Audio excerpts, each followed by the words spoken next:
Assalamualaikum warahmatullahi wabarakatuh. Berjumpa lagi dengan saya. Pada video kali ini kita akan membahas terkait dengan kiat menyusun alur latar belakang penelitian yang baik. Bagaimana cara kita menyusun alur latar belakang yang baik? Akan saksikan setelah ini.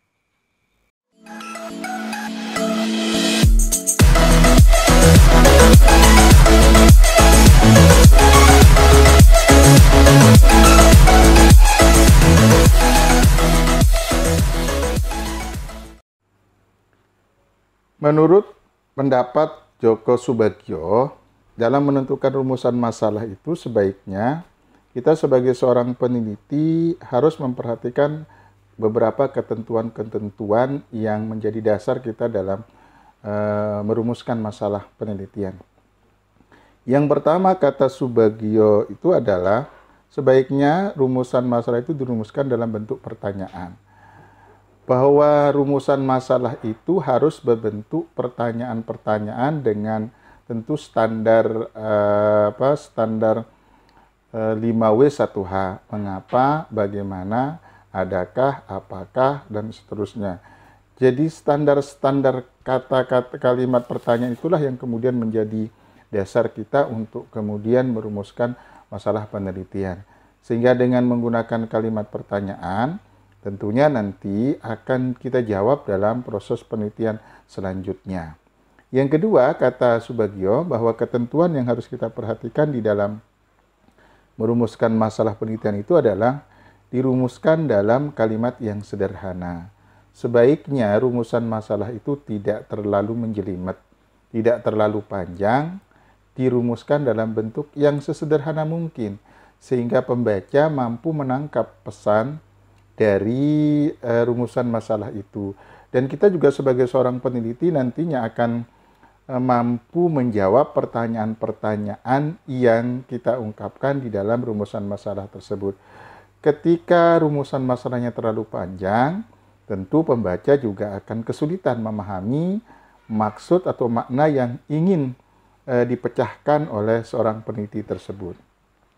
Yang ketiga, kata Soebagio, sebaiknya dalam rumusan masalah itu kita juga harus memperhatikan rumusan masalah itu harus singkat, kemudian padat, tidak menimbulkan kerancuan atau makna ambigu dari rumusan masalah tersebut. Kita buat rumusan masalah sesingkat mungkin, sepadat mungkin, agar para pembaca bisa memaknai arti dari rumusan masalah tersebut. Kemudian pembaca juga akan mampu menerawang kemana arah dari tujuan penelitian yang ingin diperoleh dari rumusan masalah tersebut. Kemudian yang keempat, kata Soebagio, sebaiknya dalam menentukan rumusan masalah itu juga kita harus mempertimbangkan hal-hal bahwa rumusan masalah itu paling tidak mencerminkan keinginan penulis dalam melakukan penelitian. Artinya rumusan masalah itu sebagai modal dasar bagi seorang peneliti untuk melakukan penelitian lanjutan. Ketika rumusan masalahnya menarik, rumusan masalahnya bisa diterjemahkan oleh peneliti, maka tentu peneliti akan merasa terdorong untuk kemudian menjawab seluruh pertanyaan-pertanyaan penelitian itu dalam penelitian lanjutan. Sebaliknya, kalau rumusan masalah itu tidak menarik, kemudian tidak menggambarkan sesuatu yang akan dipecahkan di dalam penelitian, tentunya seorang peneliti tidak akan termotivasi untuk melanjutkan penelitian tersebut. Maka itu menurut Soebagio sebaiknya rumusan masalah itu adalah mencerminkan keinginan penulis dalam melakukan penelitian. Kemudian yang kelima, yang harus kita pertimbangkan menurut Soebagio itu adalah tidak mempersulit dalam pencarian data di lapangan.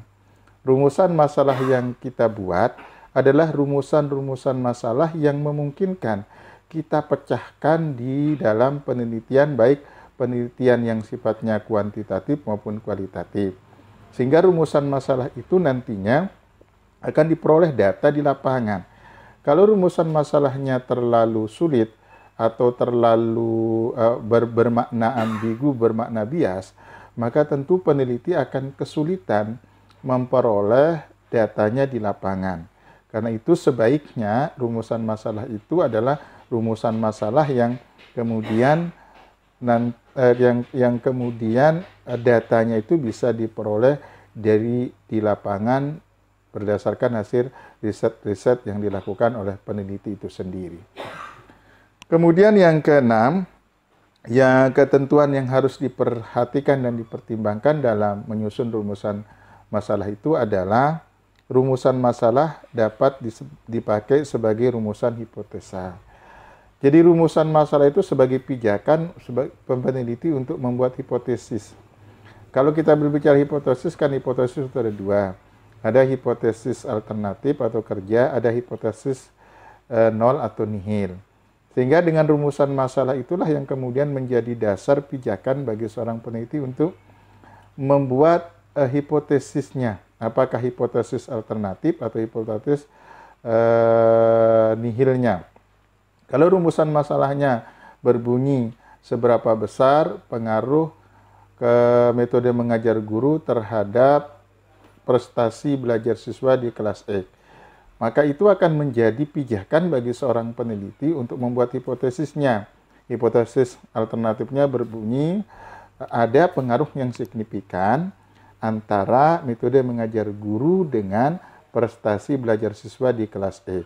Sehingga balance nantinya, sehingga ada benang merahnya antara rumusan masalah tersebut dengan hipotesis yang dibuat oleh peneliti. Kemudian yang terakhir, yang ketujuh, menurut Subagio, yang perlu kita perhatikan ketentuan-ketentuan dalam membuat rumusan masalah itu adalah rumusan masalah dapat direfleksikan ke dalam judul. Artinya bahwa rumusan masalah itu adalah gambaran dari judul penelitian kita. Sehingga antara judul, rumusan masalah, hipotesis penelitian itu hampir sama. Kalau judulnya adalah A, tentu rumusan masalahnya juga harus menjawab dari judul penelitian tersebut. Sehingga rumusan masalah itu juga akan menggambarkan secara umum dari judul penelitian kita itu yang tentunya nanti akan kita jawab dengan penelitian-penelitian dengan pengajuan hipotesis tersebut, baik hipotesis alternatif maupun hipotesis nihilnya. Nah, ini beberapa hal yang harus diperhatikan menurut Subagio ketika kita ingin membuat rumusan masalah. Mudah-mudahan 7 ketentuan yang saya sampaikan ini bisa menjadi acuan bagi kita seorang peneliti untuk membuat rumusan masalah. Demikian, mudah-mudahan apa yang saya sampaikan bermanfaat dan mudah-mudahan juga menjadi satu motivasi kita untuk menjadi seorang peneliti. Saksikan setelah video selanjutnya, nanti kita masih akan membahas seputar